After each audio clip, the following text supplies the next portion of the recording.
Saya ingat, jadi kejadian mulai yang Yesus disalib, dikhianati orang-orangnya.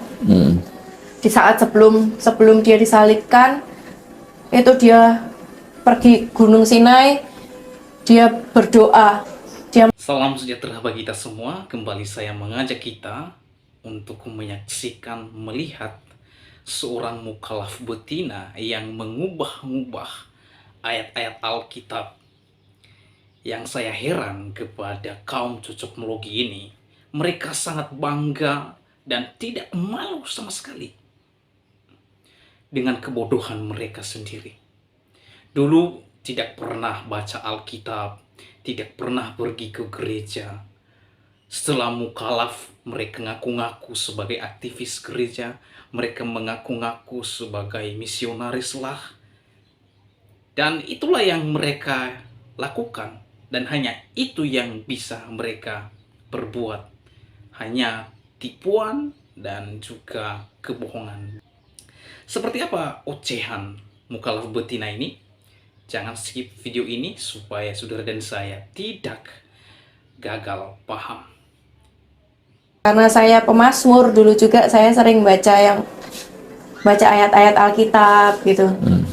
Jadi saya hafal, saya pernah ikut lomba juga. Jadi kayak surat-surat di Alkitab itu, Matius, Markus, itu saya hafal urutannya. Nah, semakin saya pelajarin, saya membaca Alkitab itu kok hati saya tuh teringat sama mimpi itu loh. Kan kok kita tuh harus ke jalan yang lurus. Harus ke jalan yang lurus. Saya ingat sama mimpi itu. Saya ingat, jadi kejadian mulai yang Yesus disalib, dikhianati orang-orangnya.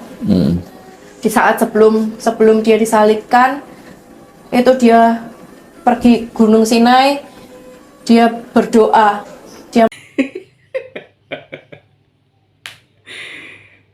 Waduh. Teman-teman, mereka yang mendengar kesaksian ini, mereka sangat bangga. Mereka menganggap sesuatu hal yang sungguh fantastik. Mereka bangga mendengar kesaksian dan berita bohong. Teman-teman, ada tidak di Alkitab ditulis sebelum Yesus disalib, Yesus pergi ke Gunung Sinai? Ada tidak? Dalilnya mana? Ayat-ayat Alkitabnya mana? Tidak ada. Ini kesaksian bohong.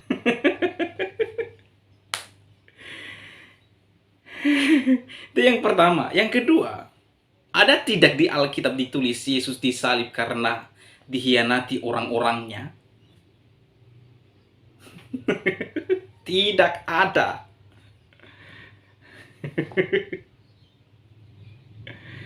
Nah, untuk itu mari kita mendengarkan penjelasan dari seorang apologet Kristen, yaitu Didi Yuli, berikut ini.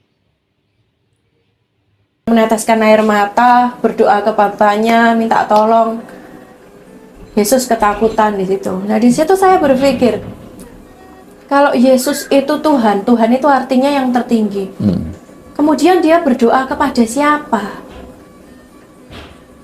Pasti kalau dia berdoa, berarti ada sesuatu yang lebih tinggi daripada dia.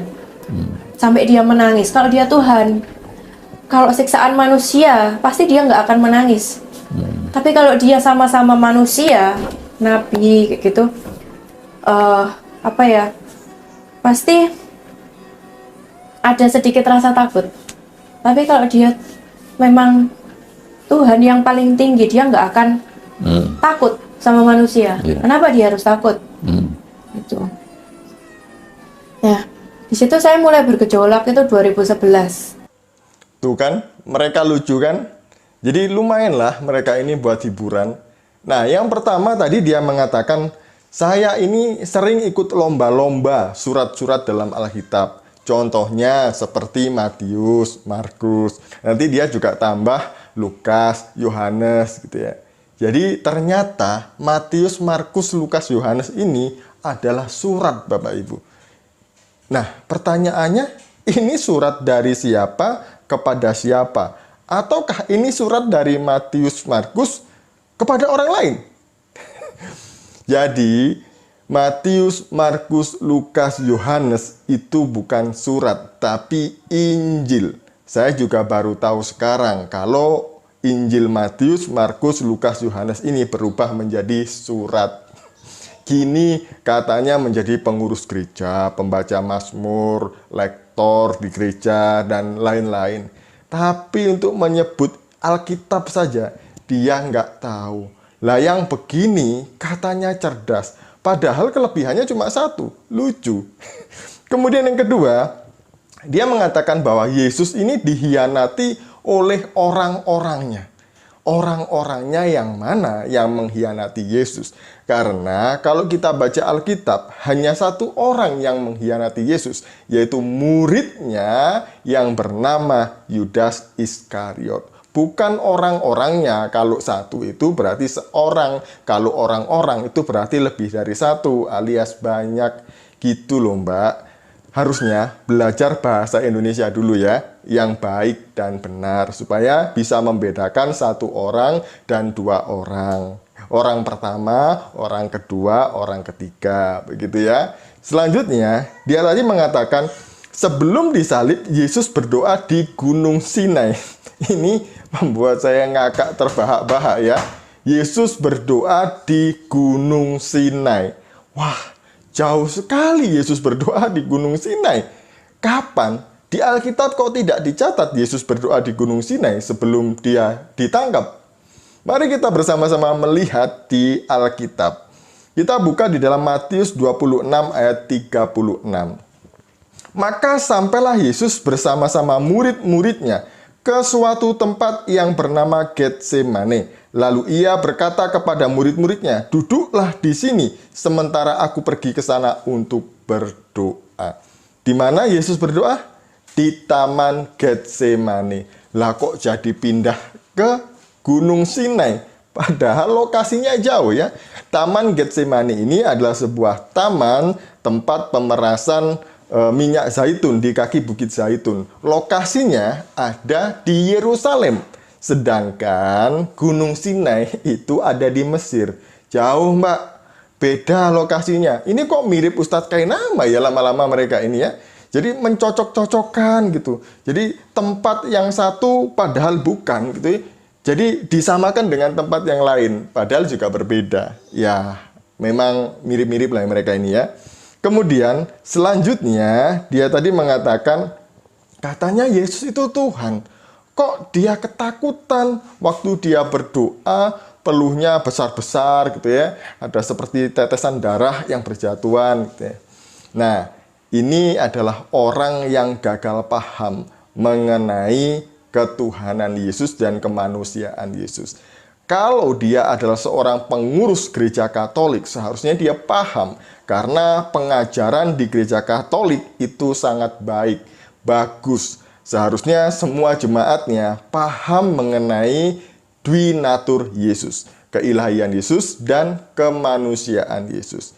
Perlu diketahui bahwa Sang Firman yang sejak kekekalan ada di dalam Sang Bapa bersama-sama dengan Bapa, itu keluar dari Sang Bapa dan menjadi manusia disebut dengan nama Yesus. Jadi dalam keadaannya sebagai manusia, Sang Firman itu punya kodrat ganda, yaitu ilahi dan juga manusia. Nah, kadang di dalam Alkitab yang menonjol adalah keilahiannya. Kadang dituliskan juga yang menonjol adalah kemanusiaannya. Maka Yesus lapar, kemudian Yesus minum, kemudian Yesus sedih, Yesus marah. Nah, ini adalah hal-hal kemanusiaan yang wajar karena memang Sang Firman tinggal di dalam wujud manusia Yesus. Nah, di sini juga kenapa Yesus takut? Karena dalam kondisinya, keadaannya sebagai manusia, Sang Firman melihat bahwa dia akan menanggung dosa umat manusia. Seluruh manusia di dunia ini, dosanya akan ditanggung oleh Yesus di kayu salib. Kutuknya, malunya, sakitnya, semuanya itu ditanggung oleh satu orang di atas kayu salib. Jadi dia ketakutan memang, ya wajar gitu ya. Sehingga keringatnya jatuh, peluhnya jatuh, itu bercampur dengan darah. Nah, kondisi ini adalah kondisi yang dialami oleh 1 banding 1000 orang. Jadi ini kondisi yang memang sangat ketakutan, di mana Yesus itu karena dia takut pembuluh darahnya pecah, darahnya keluar lewat pori-pori bercampur dengan keringat. Jadi ini loh ya yang dialami Yesus. Mbak, Yesus mengalami ini untuk Mbak juga. Yesus mati di kayu salib untuk Mbak juga. Tapi sayangnya Mbak buang dengan sia-sia. Selanjutnya dia katakan, katanya Yesus Tuhan, kok dia berdoa? Kalau dia berdoa berarti ada yang lebih tinggi dong dari dia. Nah, ini adalah kesalahan orang-orang ini mengenai arti doa. Karena mereka ini selalu mengartikan doa sebagai sesuatu meminta kepada yang lebih tinggi, kepada Tuhan, kepada sesembahan. Padahal di dalam kekristenan berdoa itu tidak seperti itu. Berdoa adalah wujud dari komunikasi akibat kedekatan seseorang yang percaya kepada Tuhan kepada Tuhan. Yesus yang adalah firman, dia sedang berkomunikasi dengan Sang Bapa, Sang wujud. Jadi salahnya di mana ketika dia berkomunikasi? Tidak ada kan? Nah, yang salah adalah pikiran mereka ini, karena selalu menafsirkan Alkitab dengan pikiran liarnya, seenak udelnya sendiri.